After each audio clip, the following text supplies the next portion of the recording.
What a beautiful evening. Welcome everyone around the fire. AC, do you remember the story I told last week? Can you share it with us?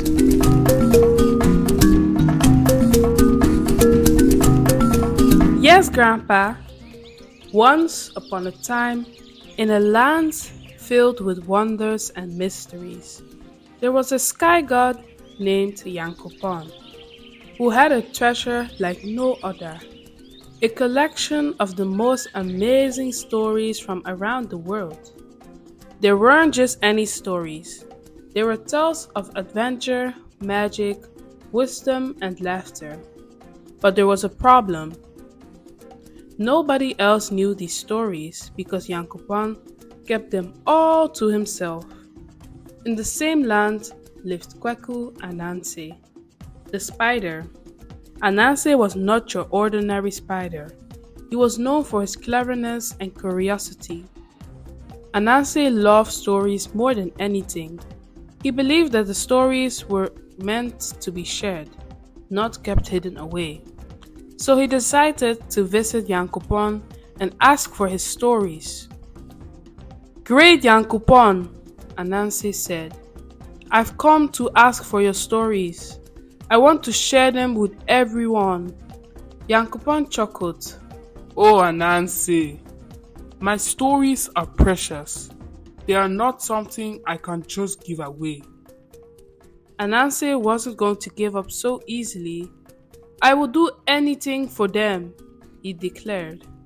Yankopon thought for a moment and then said, "Alright, Ananse, I'll give you my stories, but only if you can bring me 4 incredible, difficult things.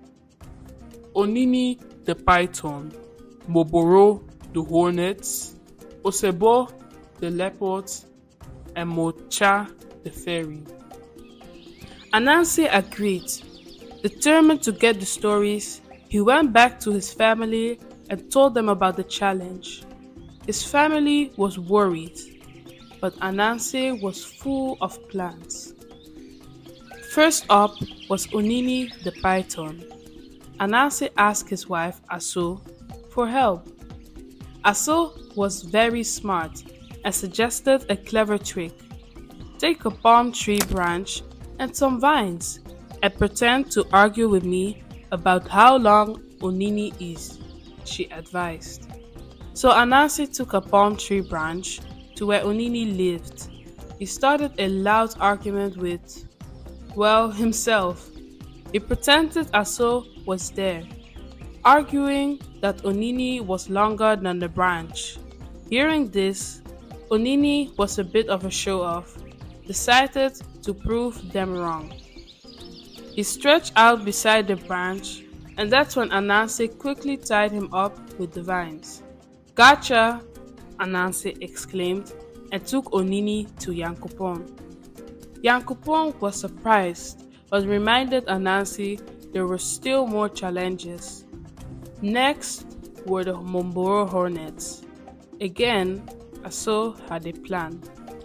"Get a gourd filled with water," she said. Ananse did just that and sprinkled some water in the hornets, then on himself.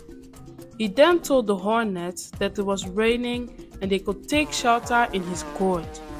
The hornets, thinking Ananse was being kind, flew into the gourd and Ananse quickly sealed it. "2 tasks accomplished," Ananse cheered, presenting the hornets to Yankopon. For Osebo the leopard, Ananse dug a deep pit and covered it with leaves. Sure enough, Osebo fell into the pit. Ananse tricked Osebo into thinking he was there to help, but instead, he knocked Osebo out and captured him too. Lastly, to capture Mocha the fairy, Ananse created a sticky doll covered in sap and placed some delicious food in its hand. When Mocha tried to take the food, he got stuck.